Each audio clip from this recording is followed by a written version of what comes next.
Tesla now says one of its cars involved in a deadly crash was on autopilot when it hit a concrete divider. The company says the driver had received several warnings before the wreck. The fiery crash in California last week follows another incident in Arizona where an autonomous car being tested by Uber struck and killed a pedestrian. This week, the victim's family reached an undisclosed settlement with Uber. And while that case is settled, the concerns of self-driving cars are not. Arizona suspended Uber's driverless car testing permit. For more now, we're joined by Wired's transportation editor, Alex Davies. Okay, Alex, good morning. Thank you for joining us. First off, I want to ask you, why Arizona? Why has this become Silicon Valley's testing site? Arizona became the popular testing ground for not just Uber, but companies like Waymo, which spun out of Google's project, General Motors, Intel. Lots of people are testing there, mostly because the regulation in Arizona is incredibly relaxed. Yeah. The governor welcomed everyone in with an executive order ordering all agencies in the state to do whatever they needed to do to welcome self-driving cars to test in the state. Unlike in California, they don't have to report data or file for permits. All they actually need is a regular car registration, which is what anyone else needs to drive a car in the street. Along with lax regulation, the weather's pretty good, which helps train these cars. You don't have to deal with bad weather. They can mess with sensors. The traffic is pretty calm.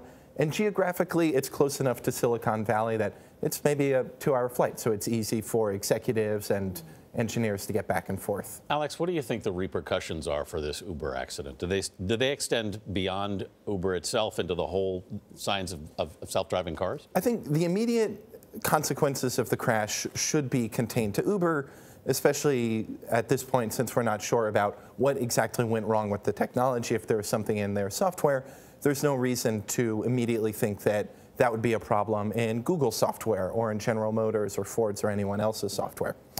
The consequences that I do think you'll see extend are what happens when concerned regulators and politicians get involved. I don't think that Arizona very open climate of do whatever you want testing will continue for much further, especially since federal legislation is in the works.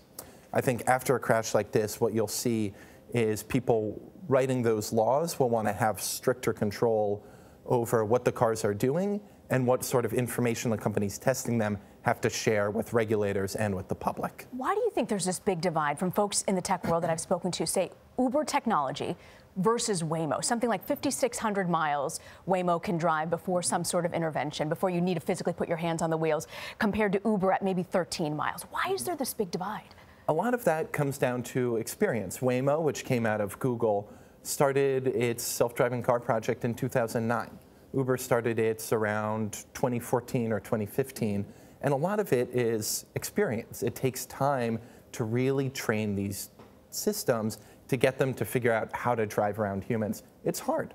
Quickly, Alex, how far away do you think we are from this being, from basically these being part of our lives? I think commonplace is still years and years away. It's going to spread slowly, but in just a couple of months, Waymo is planning to launch a real commercial self-driving car service in Arizona. So if you're around Phoenix, by the end of 2018. Wow.